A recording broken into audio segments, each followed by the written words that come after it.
आणि ही संधी दिली, आपण कितीतरी भाग्यवान असे आहोत.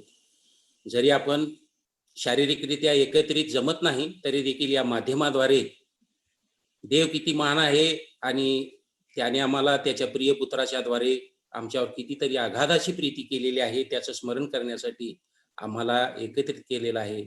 याबद्दल आपण त्याचे आभार मानूया. परंतु त्याच वेळेस जेव्हा आपण ख्रिस्तासाठी हे जीवन जगतो, या जगामध्ये जीवन जगत असताना आम्ही जे नवीन जन्मलेले आहोत, प्रभू येशू ख्रिस्तावर विश्वास ठेवून जी त्याची लेकरं आहोत, जो नवीन जन्माचा जो अनुभव आहे, आम्ही त्याचे जे शिष्य आहोत, ते त्याला शोभेल असं जीवन वागणं आणि इतरांना प्रभूकडे आणणं हे देखील आपलं काम आहे. कारण की आम्हाला माहित आहे देवाने आमच्यावर मोठी अशी जबाबदारी दिलेली आहे, ती म्हणजे जा आणि जगाला सुवार्थ सांगा आणि शिष्य करा. त्यांना पिता पुत्र पवित्र आत्मा यांच्या नावाने बाप्तिस्मा द्या. हे आमचं मुख्य काम आहे. आणि हे करत असताना आम्ही त्याचे खरे शिष्य पाहिजे. म्हणजे जसा प्रभू आहे तसा आम्ही देखील पाहिजे. आज मी जो भाग आपल्या समोर मांडणार आहे तो शुभवर्तमानामधून आहे. आणि शुभवर्तमान काय आहे हे आपल्याला माहित आहे. जी सुवार्ता जी आहे ती 2000 वर्षापूर्वी जेव्हा प्रभू येशू ख्रिस्त जन्म, ही सुवार्ता आम्हाला प्राप्त झालेली आहे. म्हणजे आम्ही पाहतो की देवाने आम्हाला निर्माण केलेलं होतं, परंतु आमचा जो बाप आदाम याने देवाची आज्ञा मोडल्यामुळे आम्ही पापी असे ठरलो. आणि त्याच्यासाठी आमच्या उद्धारासाठी देवाने आमच्यासाठी जी योजना आखलेली आहे आणि त्या योजनेसाठी आम्ही पाहतो की आम्हाला सुवार्ता ही प्रभू येशू ख्रिस्ताच्या द्वारे त्याने दिलेली आहे. म्हणून या ठिकाणी पवित्र शास्त्रामध्ये 4 शुभवर्तमान आम्ही पाहतो. There are 4 gospels in the new testament. 4 शुभवर्तमान पाहतो. आणि त्या 4 शुभवर्तमानाचं जर आपण हेडिंग जर पाहिलं तर प्रभू येशू ख्रिस्ताविषयी या ठिकाणी उल्लेख केलेला आहे. मत्तई या शुभवर्तमानामध्ये जर पाहिलं तर मत्तईमध्ये प्रभू येशू ख्रिस्त हा यहुद्यांचा राजा, प्रभू येशू ख्रिस्त हा राजा आहे याविषयी उल्लेख केलेला आम्ही पाहतो. आणि मार्क शुभवर्तमानामध्ये प्रभू येशू ख्रिस्त हा सेवक आहे. त्याची सेवेची वृत्ती वेगवेगळ्या स्वरूपामध्ये, वेगवेगळ्या चमत्कारामध्ये, वेगवेगळ्या कार्यामध्ये त्याची सेवेची वृत्ती ही मार्क शुभवर्तमानामध्ये आपल्याला दिसून येते.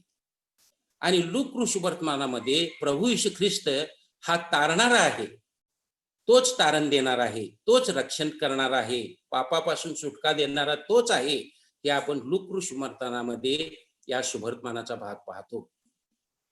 आणि योहान शुभवर्तमानामध्ये प्रभू येशू ख्रिस्त हा देव आहे. प्रभू येशू ख्रिस्त देव आहे. देवाची जी गुणलक्षणं आहेत ती त्याच्यामध्ये आहेत. हे आपण योहान शुभवर्तमानामध्ये आपण पाहतो.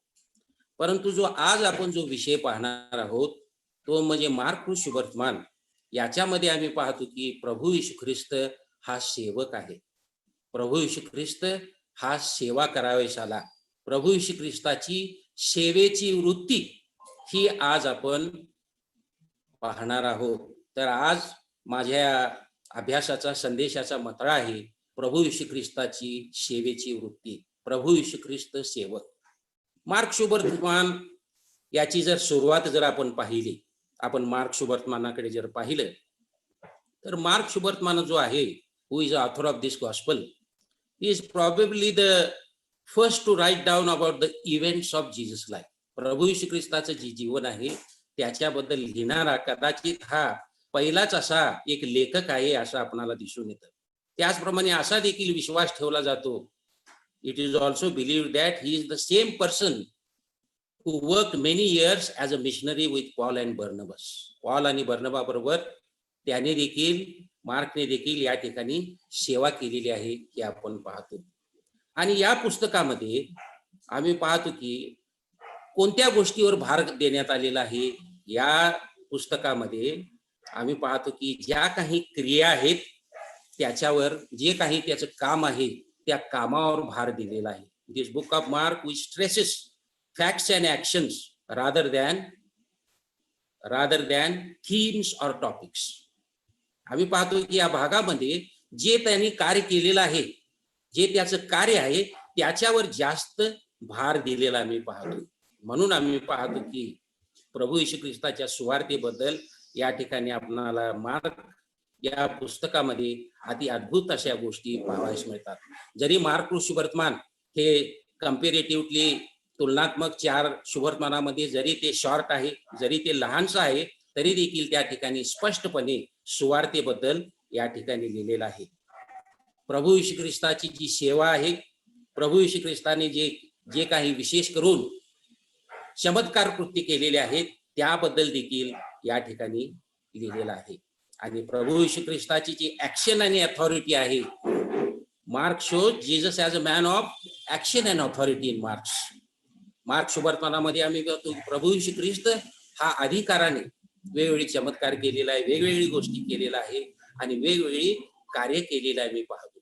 परंतु या मार्क शुभवर्तमानाचा जवळजवळ 1/3 जो भाग आहे, 1/3 भाग तो आम्ही पाहतो की प्रभू येशू ख्रिस्ताचं जे मरण आहे, त्या मरणाच्या आधी जो शेवटचा 1 आठवडा आहे, 1 आठवडा त्याच्याविषयीच जास्त 1/3 भाग या ठिकाणी नमूद केलेला आहे. तर ही थोडीफार मार्क शुभवर्तमानाची पार्श्वभूमी आहे.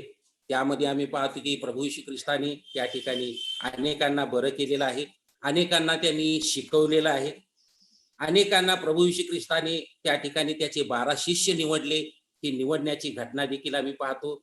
त्याचा यरीहोहून यरुशलेमेकडचा प्रवास आपण पाहतो. हा यरुशलेमेकडचा प्रवास म्हणजे वधस्तंभाकडचा प्रवास आहे, पुरुष खांबाकडचा प्रवास आहे आणि शेवटी आम्ही पाहतो की त्याचं दुःख सहन व त्याचं मरण हे मार्क शुभवर्तमानामध्ये आहे आणि शेवटी त्या 16व्या अध्यायामध्ये त्याच्या पुनरुत्थानाविषयी लिहिलेलं आहे. म्हणजे प्रभू येशू ख्रिस्ताचे शुभवर्तमान करिंदकराच्या पत्रामध्ये काय म्हटलेलं आहे, त्याचं शुभवर्तमान म्हणजे सुवार्ता म्हणजे काय आहे, प्रभू येशू ख्रिस्त आम्हा पापासाठी मरण पावला, तो पुरला गेला, पुन्हा 3ऱ्या दिवशी उठला, ही सुवार्ता आहे. ही जी सुवार्ता आहे ती मार्क शुभवर्तमानामध्ये आलेली आहे. आणि ही जी सुवार्ता मी पाहतो मार्क शुभवर्तमान याचा पहिला अध्याय, याची जर सुरुवात जर आपण पाहिली, मार्क शुभवर्तमान याचा पहिला अध्याय, पहिलं वचन ते 5वं वचन, यामध्ये योहान जो बाप्तिस्मा करणारा जो योहान आहे त्याच्याद्वारे संदेश या ठिकाणी येत आहे. येशू ख्रिस्त ह्याच्या विषयीच्या शुभवर्तमानाचा प्रारंभ, येशू ख्रिस्ताच्या सुवार्तेचा प्रारंभ या ठिकाणी कोण करत आहे, बाप्तिस्मा करणारा योहान त्याचा संदेश याद्वारे करत आहे. आणि याच्याबद्दल आम्ही पाहतो की 2ऱ्या वचनामध्ये लिहिलेलं आहे, यशाया संदेश त्याच्या ग्रंथात लिहिले आहे की पहा, मी आपल्या दूताला तुझ्या पुढे पाठवितो, तो तुझा मार्ग तयार करील. अरण्यात घोषणा करण्याची वाणी झाली ती अशी की परमेश्वराचा मार्ग तयार करा, त्याच्या वाटा नीट करा. त्याप्रमाणे पापांच्या क्षमेसाठी पश्चाताप करून बाप्तिस्मा घ्यावा अशी घोषणा करीत बाप्तिस्मा करणारा योहान अरण्यात प्रगट झाला. या सुवार्तेचा जो प्रारंभ आहे तो प्रारंभ सुरुवातीसच मार्कच्या पुस्तकामध्ये आम्ही पाहतो. आणि संदेश, यशाया संदेश त्याने लिहिलेल्याप्रमाणे या ठिकाणी आम्ही पाहतो की योहान ठिकाणी काय म्हणतो, परमेश्वराचा मार्ग तयार करा, त्याच्या वाटा नीट करा. त्याप्रमाणे पापांच्या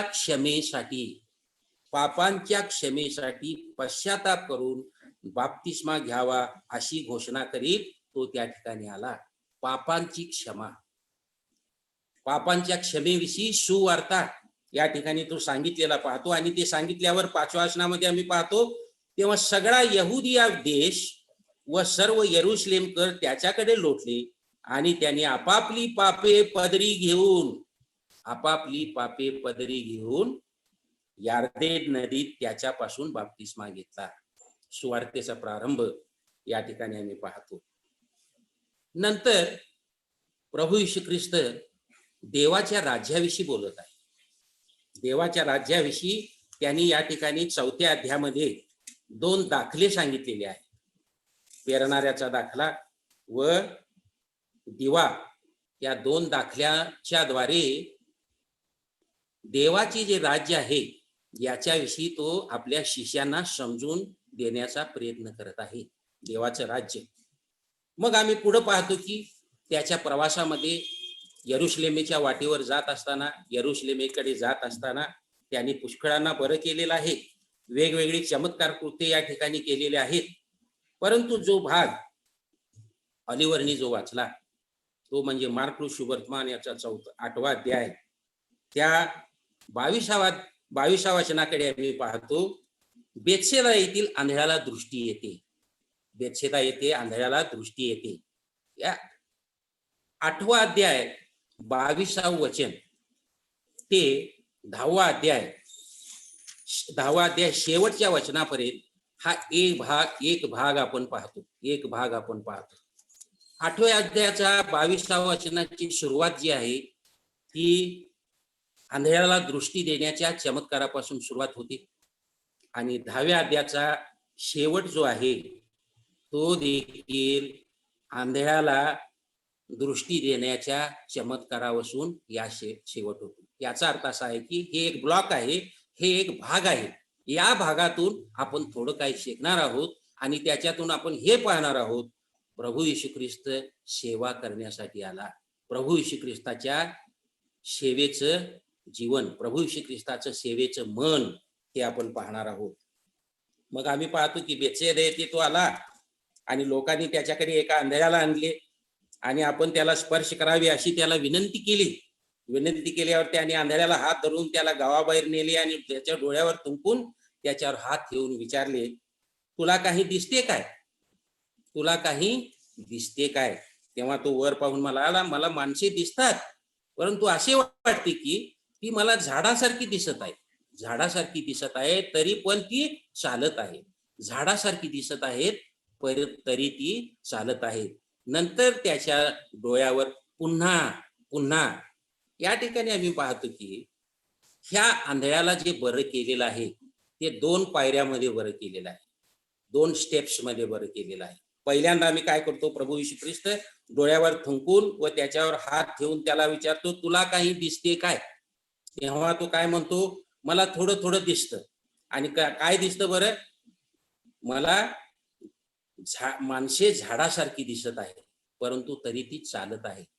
नंतर दुसऱ्या स्टेप मध्ये आम्ही पाहतो की दुसऱ्या पायरीमध्ये तो पुन्हा त्याच्यावर हात ठेवतो. तेव्हा त्याने निरखून पाहिले आणि तो बरा झाला व सर्व काही त्याला स्पष्ट दिसू लागले. मग त्याला त्याच्या घरी पाठविताना त्यांनी सांगितले की या गावात पाहू शकतो. 2 स्टेप मध्ये या ठिकाणी आंधळ्याला दृष्टी प्राप्त झालेली आहे. पहिल्या पायरीमध्ये त्याला स्पष्ट दिसलं नाही, परंतु जेव्हा तो दुसऱ्या पायरीमध्ये आम्ही पाहतो की जेव्हा प्रभू येशू ख्रिस्त पुन्हा त्याच्या डोळ्यावर हात ठेवतो तेव्हा तो निरखून पाहिल्यावर तो बरा झाला व त्याला स्पष्ट दिसू लागले. हा प्रभू येशू ख्रिस्ताने केलेला चमत्कार या ठिकाणी मी पाहतो. परंतु या ठिकाणी आम्ही पाहतो की प्रभू येशू ख्रिस्त हे करत असताना मधी काहीतरी घटना घडलेली आहे. त्यानंतर मग शिष्यामध्ये अशी बातचीत चालू होती की प्रभू येशू ख्रिस्त हे सर्व काही चमत्कार करत आहे, फरीसी आणि शास्त्री इतर लोक देखील ते करत आहेत. मग हा कोण आहे बरं?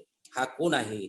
मग आम्ही पाहतो की येशू हा ख्रिस्त आहे अशी पेत्राने कबुली केलेली आपण पुढे पाहतो. मग शेवटी या भागामध्ये जो भाग आहे 8वा अध्याय 22व्या वचनापासून ते 10वा अध्याय शेवटच्या वचनापर्यंत, ह्या अध्यायामध्ये प्रभू येशू ख्रिस्त यरुशलेमेच्या मार्गावर वाटचाल करीत असताना 3 वेळा प्रभू येशू ख्रिस्त आपल्या मरणाविषयी आणि त्याच्या पुनरुत्थानाविषयी या शिष्यांना प्रगट करून देत आहे.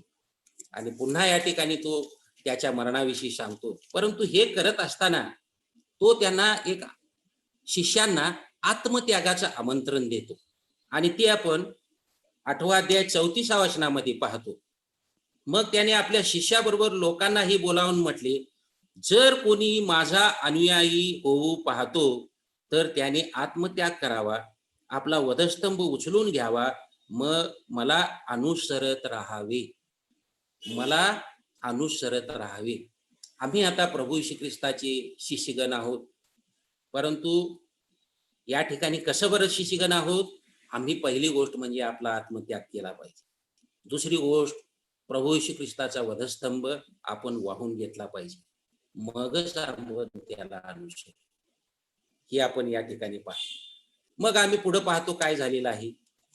मग शिष्यांना वाटलं की शिष्य 9व्या अध्यायामध्ये त्या ठिकाणी याकोब आणि योहान आणि पेत्र डोंगरावर आहे. त्यावेळेस एलिया, मोशे दृष्टीस पडला, ही घटना आम्ही पाहतो. त्यावेळेस प्रभू श्री ख्रिस्त पुन्हा हे प्रगट करून देत आहे आणि देव देखील काय म्हणतो, हा माझा प्रिय पुत्र आहे, ह्याचे तुम्ही ऐका. हा माझा प्रिय पुत्र आहे, ह्याचे तुम्ही ऐका. मग पुढे आम्ही पाहतो, पुढे काही त्यांनी चमत्कार केले. परंतु पुढचा जर प्रवास जर आपण पाहिला, 9वा अध्याय 33 वचनामध्ये पाहिलं तर कफरनहूमात ते आले. थोडा आपण वाटचाल पाहतो. कफरनहूमात आले आणि ते घरी असतात. त्यांनी काय विचारले, त्यांची चर्चा चालू झाली. ते गप्प राहिले, कारण सर्वात मोठा कोण, सर्वात मोठा कोण ह्याविषयी त्यांची वाटेत चर्चा चालू झाली. ते 12 शिष्य होते, परंतु त्याच्यात देखील सर्वात मोठा कोण, सर्वात मोठा कोण. मग त्यांनी बसून 12 जणांस बोलवून म्हटले, जर कोणी पहिला होऊ इच्छितो असेल तर त्याने सर्वात शेवटला व सर्वात सेवक झाले पाहिजे. जर कोणी मोठा, जर कोणी श्रेष्ठ होऊ इच्छितो तर त्याने पहिला सेवक झालं पाहिजे. या ठिकाणी प्रभू श्री ख्रिस्ताचं सेवेचं एक चित्र आपण पाहतो. तो म्हणतो, जशी मी सेवा केलेली आहे तशी तुम्ही देखील करावी. जर तुम्ही माझे शिष्य आहात तर माझ्यासारखे तुम्ही असावे. मग आम्ही पाहतो की त्याने उदाहरण दिलं बाळकाचं. ते आपण आता काय विश्लेषण मध्ये पाहणार नाही. परंतु पुढे काय झालं 10व्या अध्यायामध्ये, 10व्या अध्याय 32 वचनाकडे आपण जर आलो तर पुन्हा या ठिकाणी शेवटी आपल्या मृत्यूबद्दल येशूने तिसऱ्यांदा केलेले भविष्य आहे. परंतु या तिसऱ्यांदा केलेल्या भविष्यामध्ये बऱ्याच गोष्टी घडलेल्या आहेत. काय घडलेलं आहे बरं? मग ते वर यरुशलेमेत जात असताना वाटेने येशू त्यांच्या पुढे चालला होता. तेव्हा ते विस्मित झाले आणि मागोमाग येणारे धावरले. तेव्हा तो पुन्हा त्या 12 जणांजवळ बोलावून येऊन आपल्याला काय होणार ते त्यांना सांगू लागला. पुन्हा या ठिकाणी त्याच्याविषयी तो सांगतो. मग हे सांगत असताना 35व्या वचनामध्ये याकोब व योहान हे विनंती करतात. काय बरं विनंती करतात? आता आपण जर पार्श्वभूमीचा हे पाहिली तर शिष्यामध्ये आहे, आमच्यातील मोठा कोण? आता याकोब आणि योहान काय म्हणतात? याकोब आणि योहान हे जब्दीचे 2 मुले आहेत आणि जब्दीचे 2 मुले याकोब व योहान त्याच्याकडे येऊन त्याला म्हणाले, 35 वचन, गुरुजी, आम्ही आपल्याजवळ जे काही मागू त्याप्रमाणे आपण आम्हासाठी करावे अशी आमची इच्छा आहे. आम्ही जे काही मागू ते आपण आम्हासाठी करावे अशी आमची इच्छा आहे. मग प्रभू काय म्हणतो, मी तुम्हासाठी काय करावे अशी तुमची इच्छा आहे? मी तुम्हासाठी काय करावं अशी तुमची इच्छा आहे? मग ते म्हणाले, आपल्या वैभवात आमच्यापैकी एकाला आपल्या उजवीकडे व एकाला आपल्या डावीकडे बसू द्यावे. या ठिकाणी काय म्हणतात, आपण जेव्हा गौरवात याल, आपल्या वैभवात, आपल्या साम्राज्यात, आम्हाला एकाला उजवीकडे आणि एकाला डावीकडे बसू द्यावे असं ते म्हणतात. याचं थोडी जर पार्श्वभूमी जर आम्ही पाहिली, हा जो काळ आहे हा काळ रोमी साम्राज्याचा काळ आहे. आणि रोमी साम्राज्याकाळी हे इस्रायल लोक होते, विदेशी लोक देखील होते. परंतु रोमी आणि विदेशी हे सत्ता चालवणारे होते, साम्राज्य चालवणारे होते. ते अधिकाराला आणि स्थानाला, मानाला आणि अधिकाराला चालवणारे असे लोक होते. मग इस्रायल लोकांना असं वाटत होतं की मशिया कधी येणार आहे, मशियाचं राज्य कधी येणार आहे, प्रभू येशू ख्रिस्त कधी येणार आहे, प्रभू येशू ख्रिस्ताचं राज्य कधी येणार. त्याची ते वाट पाहत होते. आणि त्यांना असं याकोबाला आणि योहानाला असं वाटत आहे, प्रभू येशू ख्रिस्त मरणार, तो पोरला घेणार, पुन्हा तिसऱ्या दिवशी तो पुनरुत्थित होणार आणि त्याचं राज्य प्रस्थापित होणार. आणि जेव्हा त्याचं राज्य प्रस्थापित होणार त्यावेळेस त्याच्या वैभवामध्ये मला उजवीकडे आणि मला डावीकडे स्थान मिळालं पाहिजे, असं याकोब व योहान म्हणतात. म्हणजे प्रभू येशू ख्रिस्ताच्या राज्याविषयी अजून त्यांना या ठिकाणी स्पष्ट असं समजलेलं नाही. या ठिकाणी आम्ही पाहतो की जसं आंधळ्याला अजून स्पष्ट दिसलेलं नव्हतं, तसं या याकोबाला आणि योहानाला देखील अजून स्पष्ट दिसलेलं नाही. मग येशूने त्यांना काय म्हटलं बरं? येशूने त्यांना म्हटले की तुम्ही काय मागत आहे हे तुम्हाला समजत नाही. तुम्ही काय मागत आहात हे तुम्हाला समजत नाही. जो प्याला मी घेणार आहे, पिणार आहे, तो तुमच्याने पिवेल का? जो मी प्याला पिणार आहे तो तुमच्याने पिवेल का? जो बाप्तिस्मा मी घेणार आहे तो तुमच्याने घेवेल काय? प्रभू येशू ख्रिस्त जो त्याचा क्रोधाचा पाला आहे, आमच्या पापांचा जी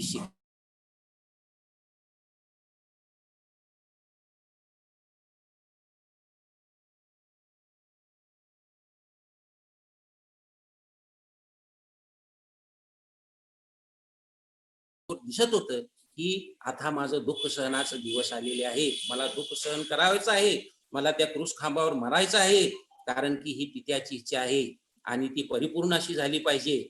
मग तो पेत्र आणि योहानाला म्हणतो की हा प्याला तुम्हाकडून पिवेल काय? तर ते काय म्हणतात बरं?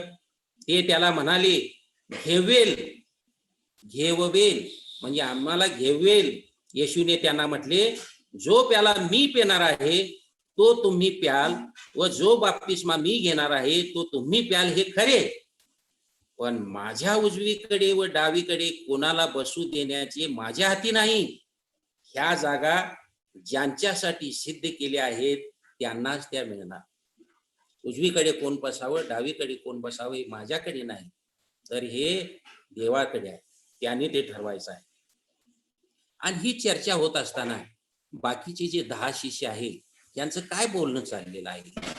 हे याकोब योहान प्रभू येशू ख्रिस्ताला काय विचारत आहे? प्रभू येशू ख्रिस्त तर आता दुःख सहनाच्या यरुशलेमच्या मार्गावर आहे. प्रभू येशू ख्रिस्त तर भविष्य कथित करत आहे, तिसऱ्यांदा सांगत आहे मी संपूर्ण जगाच्या पाप हरण्यासाठी मरण पावणार आहे, दुःख सहन मला करावं लागणार आहे, परंतु पुन्हा तिसऱ्या दिवशी मी उठणार आहे.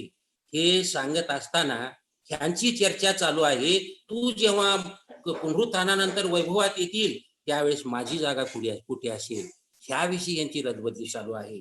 म्हणून आम्ही पाहतो की 41व्या वाचनामध्ये हे ऐकून बाकीचे 10 जण याकोब व योहान यांच्यावर संतापले. काय चाललेलं आहे? प्रभू येशू ख्रिस्ताची परिस्थिती पहा. प्रभू येशू ख्रिस्त दुःख सहनाच्या मार्गाकडे आहे, प्रभू येशू ख्रिस्त मरणाच्या रस्त्यावर आहे, प्रभू येशू ख्रिस्त क्रूस खांबाकडे आहे, यरुशलेमेच्या रस्त्यावर आहे, आणि तुम्ही तुमच्या पोझिशनसाठी, तुमच्या जागेसाठी, तुमच्या अभिमानासाठी, मानापानासाठी रदबदली करत आहात.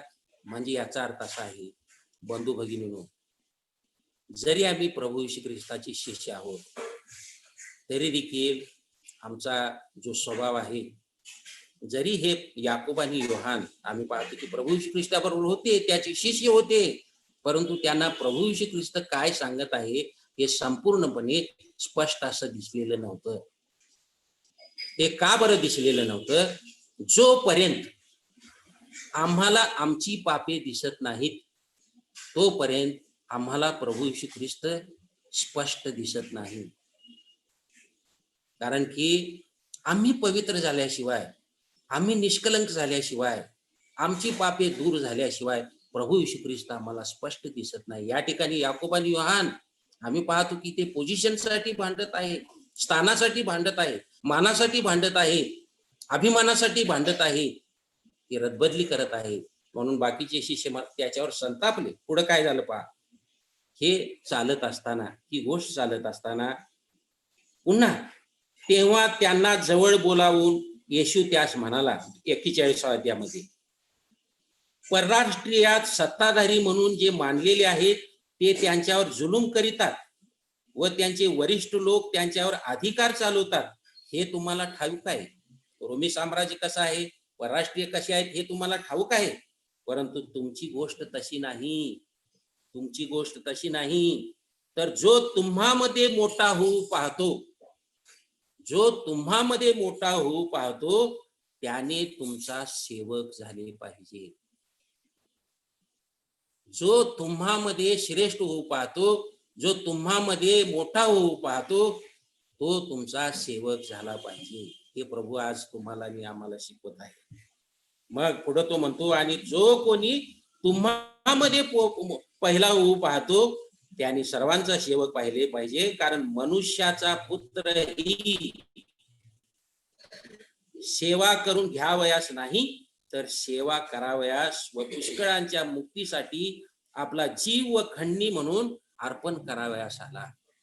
प्रभू येशू ख्रिस्त सेवा करून घ्यावयासाठी आला नाही, तर सेवा करावयास आला. जर ख्रिश्चन मेडिकल कॉलेज वेल्लोर यांचं जर ध्येय उद्देश ब्रीद वाक्य जर पाहिलं तर हेच आहे. प्रभू येशू ख्रिस्त सेवा करून घ्यावयास आला नाही, तर सेवा करावयास आला. ते त्यांचा उद्देश आहे, त्यांच्या संस्थेचं, ख्रिश्चन मेडिकल कॉलेज वेल्लोरचं.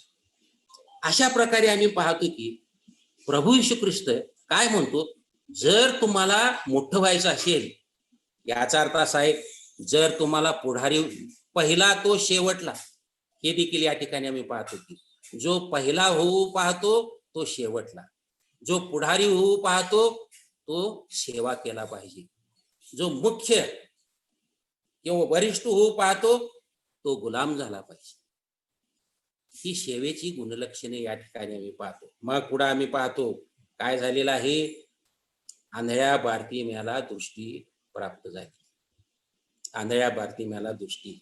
मग ते यरीहो आले. हे सर्व यरुशलेमेला जाण्याच्या मार्गावर सगळ्या घटना घडत आहेत. ते यरीहो आले. मग त्याचे शिष्य मोठा लोक समजा यरीहो सोडून जात असता, तिमयाचा मुलगा बारतिमय हा कोण होता बरं? हा आंधळा होता. पहिली गोष्ट, हा भिकारी होता. दुसरी गोष्ट, हा रस्त्यावर बसलेला असतो. तो आंधळा होता, भिकारी होता, रस्त्यावर असा बसलेला होता. मग त्याने काय ऐकलं बरं? तेव्हा त्याने ऐकलं नासरेतकर येशू या ठिकाणाहून जाणार आहे. ते ऐकल्यावर तो गप बसला काय? गप बसला नाही. तो म्हणतो, अहो दाविदाचे पुत्र येशू, माझ्यावर दया करा. अहो दाविदाचे पुत्र येशू, माझ्यावर दया करा. लोकांनी काय केलं? त्याला दटावलं. वरू नकोस, चल, तुझा कुठं नंबर लागणार इथं? तुझं इथं कुठं काय लागणार आहे? सरक बाजूला. परंतु तो गप बसला नाही. गप बसला नाही. तो पुन्हा म्हणतो, अहो दाविदाचे पुत्र, माझ्यावर दया करा. मग तेव्हा त्यांनी गप्प राहावे म्हणून अनेकांनी धमकावले, पण तो अधिकच ओरडू लागला. आणि पुन्हा तसं म्हटल्यावर आम्ही पाहतो की तेव्हा येशू थांबला. तेव्हा येशू थांबून म्हणाला, त्याला बोलवा. मग ते आंधळ्याला बोलावून म्हणाले, धीर धर, उठ, तो तुला बोलावित आहे. प्रभू येशू ख्रिस्त तुला बोलावित आहे. तेव्हा तो बघा या ठिकाणी ऍक्शन काय झालेली आहे, प्रतिक्रिया बघा. जेव्हा प्रभू येशू ख्रिस्त बोलावित आहे हे त्याला समजल्यावर तेव्हा त्याने आपली वस्त्र टाकून तो उठला. रस्त्यावर वाटेवर बसणारा भिकारी त्यानं काहीही बघितलं नाही. सर्व काही त्याचं काय टॉवेल वस्त्र वगैरे होतं ठाक दिशी टाकून तो उठला. वेळ न करता तो उठला आणि येशूकडे आला.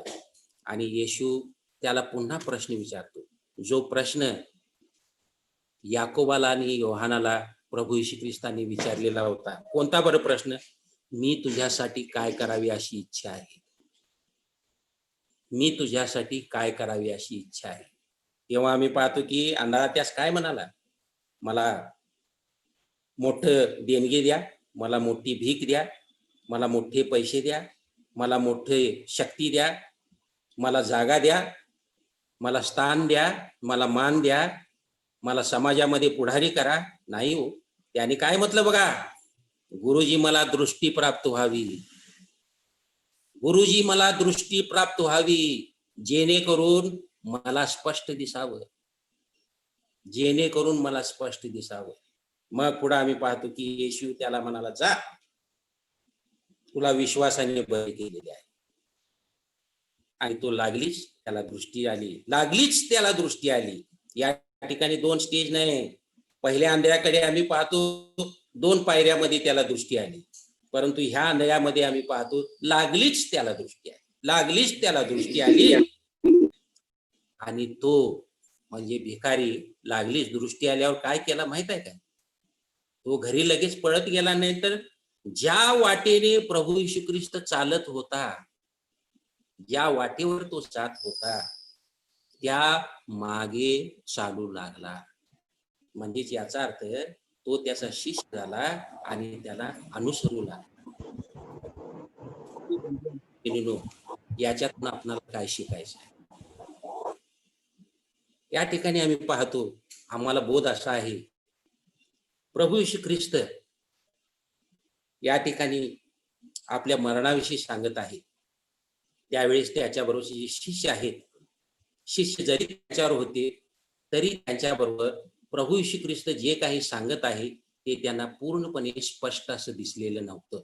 कारण की त्यांच्यामध्ये 3 गोष्टी होत्या, ते प्राईड, पॉवर अँड पोझिशन. अभिमान, गर्व, सामर्थ्य आणि स्थान.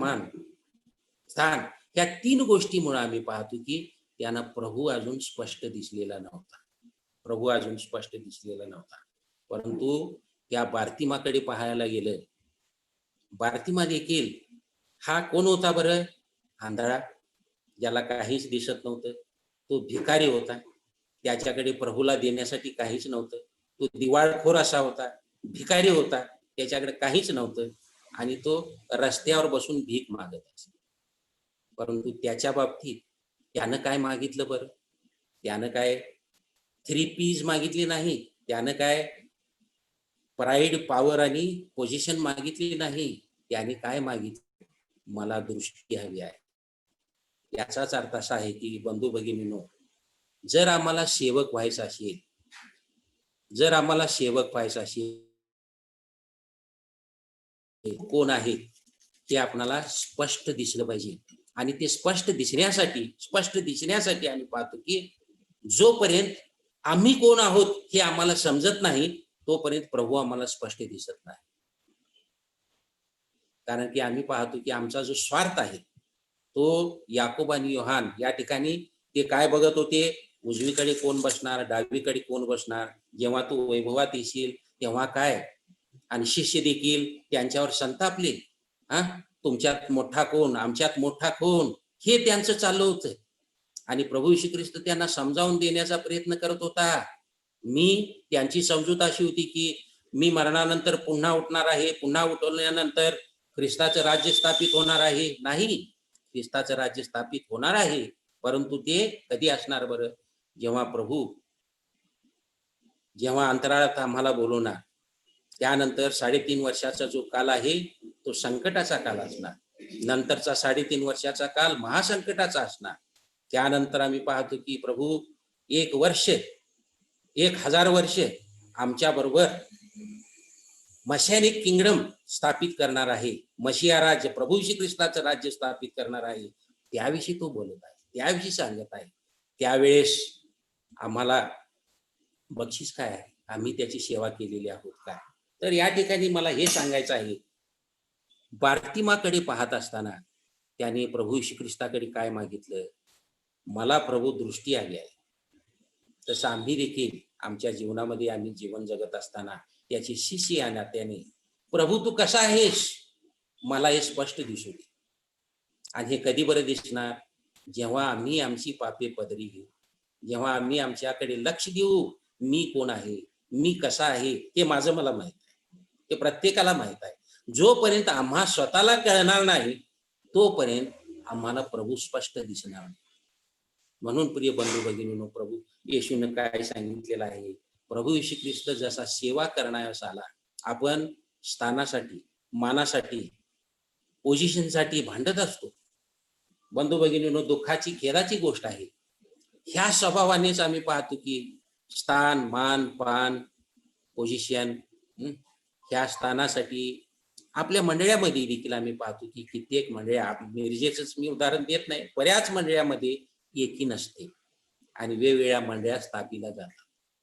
कारण हेच आहे, कारण की आपण प्रभू कोण आहे, म्हणजे जसा प्रभू नम्र झाला, जसा प्रभू सेवक झाला, तसा आम्ही देखील जाईल. प्रभू येशू ख्रिस्त, आपल्याला माहित आहे पुढे काय झालं. पुढे त्याच्या प्रवासामध्ये जेव्हा प्रभू येशू ख्रिस्त शेवटलं भोजन घेणार होता, त्याच्या आधी त्याने आपल्या शिष्यांचे पाय धुतले. प्रभू नम्र झाला. म्हणजे या ठिकाणी आपणाला जर श्रेष्ठ व्हायचं असेल तर आम्ही सेवक झालं पाहिजे. मला जर पुढारी व्हायचं असेल तर मी सेवा केली पाहिजे. मला जर मुख्य व्हायचं असेल तर मी गुलाम झालं पाहिजे. हे प्रभू येशू ख्रिस्ताचं उदाहरण प्रभूंनी हे आम्हाला शिकवलेलं आहे. या बार्तिमाने काय केलं, मला दृष्टी हवी आहे, मला दृष्टी हवी. आमची देखील तीच गरज आहे, आमची देखील तीच गरज आहे. आम्हाला दृष्टी हवी आहे. याकोब आणि योहानाकडे पाहत असताना ते काय विचारू लागले होते, जो जेव्हा तू वैभवात येईल त्यावेळेस आमच्यापैकी एकाला आपल्या उजवीकडे व डावीकडे बसू द्यावे, ही आमची विनंती आहे. या ठिकाणी प्रभू येशू ख्रिस्ताने दोघांना सेम प्रश्न विचारलं होतं. काय विचारलं होतं, मी तुम्हासाठी काय करावे अशी तुमची इच्छा आहे.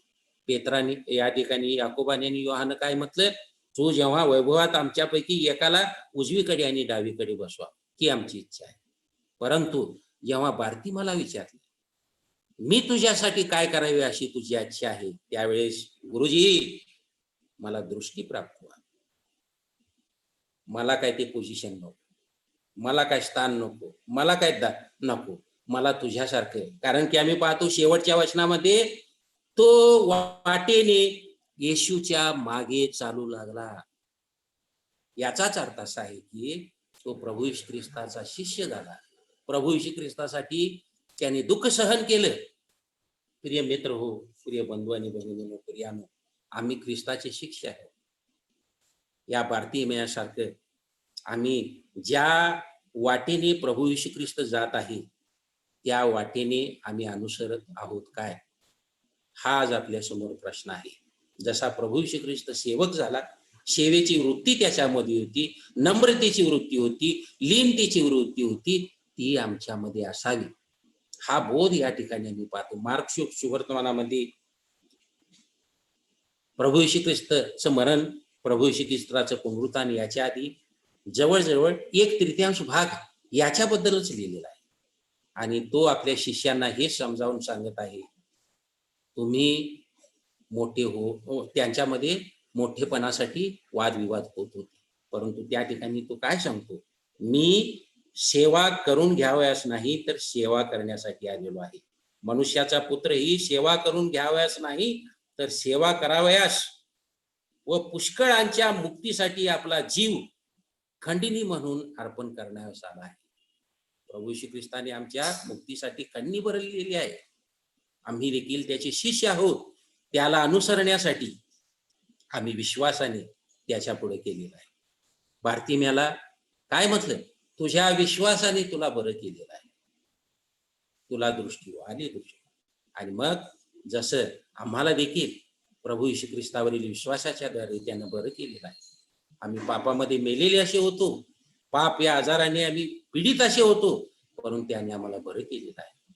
बरं केल्यानंतर आम्ही पाहतो की देवाने आम्हाला आमचे डोळे उघडलेले आहे. दृष्टी आमची कशी आहे की आपण परीक्षण करून आम्ही पाहतो की ज्याप्रमाणे बार्तिमा येशू ज्या वाटेने जात होता त्या वाटेने येशूच्या मागे तो चालू लागला, त्याप्रमाणे आम्ही, तुम्ही आणि मी, प्रभू येशू ख्रिस्ताचा जे दुःख सहनाचा जो रस्ता आहे त्याच्याद्वारे चाललो. या ठिकाणी आम्ही पुन्हा पुष्कळ गोष्टी शिकायला मिळतात, परंतु वेळ कमी आहे. या ठिकाणी आम्ही प्रभू येशू ख्रिस्ताचे अनुयायी या नात्याने जीवन जगत असताना कदाचित आपणाला पुष्कळ अडचणी येतील, अडखळणी येतील, आमचा कदाचित धिक्कार होत असेल, आमचा छळ होत असेल. या ठिकाणी आम्ही पाहतो की बार्तिमाला लोकांनी धमकावलं, परंतु तो गप बसला काय? गप बसला नाही. तो पुन्हा म्हणतो, अहो दाविदाचे पुत्र, मजवर दया करा. बंधू भगिनींनो, प्रभूची सेवा करत असताना जरी आमचा छळ होत असेल, जरी आमची निंदा होत असेल, जरी आम्हाला त्रास होत असेल, लोक आम्हाला खुळे म्हणत असतील, लोक आम्हाला धिक्कारत असतील, लोक आम्हाला स्वीकारत नसतील, परंतु आम्ही त्याची जी सुवार्ता आहे ती सांगण्यास आम्ही थांबवायचं नाही. कारण की काय आपण देवाने सांगितलेले, जा आणि जगाला सुवार्ता सांगा, त्याला पिता पुत्र पवित्र आत्मा याच्या नावाने बाप्तिस्मा द्या, ही आमची जबाबदारी आहे. बंधू भगिनीनो, मार्क सुवर्तमान याचा आठवा अध्याय 22 वचनापासून ते मार्क सुवर्तमान याचा 10वा अध्याय शेवटच्या भागामध्ये हा जो एक ब्लॉक आहे, हा जो भाग आहे, आंधळ्याला दृष्टी प्राप्त झाली पहिल्या भागामध्ये आणि शेवटच्या भागामध्ये देखील आंधळ्याला दृष्टी प्राप्त झाली. आणि मध्ये 12 जणांच्या शिष्यांच्या चर्चेमध्ये तुम्हामध्ये मी मोठा कोण, मला हे स्थान पाहिजे, ते स्थान पाहिजे, आम्ही हे पाहतो. तर आज आपण काय शिकलेलो आहोत? त्याचे शिष्य या नात्याने आम्ही स्थानासाठी, मानासाठी, पोझिशनसाठी, गर्वासाठी, अभिमानासाठी भांडत बसायचं नाही. तर जसा या ठिकाणी जो बार्तिमस आहे त्याच्यासारखा स्वभाव आपल्यामध्ये असला पाहिजे. होय, आम्ही लीन, नम्र, एकदम खालचे असे असं समजून प्रभूसाठी सर्व काही सहन करत, प्रभूसाठी छळ, त्रास, संकट ह्या सर्व गोष्टी सहन करत, त्याने जो विश्वास आम्ही त्याच्यावर ठेवलेला आहोत त्या विश्वासाने त्याच्या मागे आपण गेलो. आणि जेव्हा आपण त्याच्या मागे जाऊ, हो, यरिओचा जो प्रवास आहे हा दुःखाचा प्रवास आहे. आमचा ख्रिस्तासाठी जो प्रवास आहे तो दुःखाचा प्रवास आहे. ख्रिस्तासाठी आम्हाला दुःख सोसावं लागेल, परंतु त्याला आम्ही अनुसरलं पाहिजे. कारण की म्हटलेलं आहे, जो पहिला तो शेवटला, जो पुढारी होऊ पाहतो त्याने सेवक व्हावे, जो मुख्य होऊ पाहतो त्याने गुलाम व्हावे. प्रभू येशू ख्रिस्त सेवा करून घ्यावयास नाही तर सेवा करावयास आला. बंधू भगिनींनो, आम्ही त्याची शिष्य या नात्याने या ठिकाणी सेवा करून घ्यावयास नव्हे तर सेवा करावयास आलेलो आहोत. आणि आम्ही त्याचे सेवक आहोत, आम्ही त्याचे अनुयायी आहोत, आम्ही त्याचे शिष्य आहोत. हा विचार मार्क सुवर्तमानामध्ये आपणास पाहाव्यास मिळतो. आणि मार्क सुवर्तमानाचा जर गाभा आपण पाहिला तर प्रभू येशू ख्रिस्ताचं चित्र सेवक या नात्याने या ठिकाणी दिसतं. जसा प्रभू आहे तसा आम्ही देखील असावं, जेणेकरून आपण या जगामध्ये राहत असताना 3 गोष्टीपासून दूर राहूया. या घटनेतून आपल्याला 3 गोष्टीपासून दूर राहण्यासाठी शिकवते. एक प्राईड, पोझिशन अँड पॉवर, यापासून आपण अलिप्त राहूया. आणि आपण नम्रता, लीनता आणि लोलीनेस, हंबल, मीक अँड लोलीनेस, या 3 गोष्टी आपण सोडून देऊया आणि 3 गोष्टी अनुसरूया, जेणेकरून आमच्या समोर बार्तिमेस हे जे उदाहरण आहे, त्याचं जे जीवन आहे, हे आम्हाला एक रोल मॉडेल आहे अनुयायी या नात्याने. आणि प्रभू येशू ख्रिस्ताला आपण अनुसरूया. देव असं करण्यास आम्हाला सहाय्य करू. Yes brother.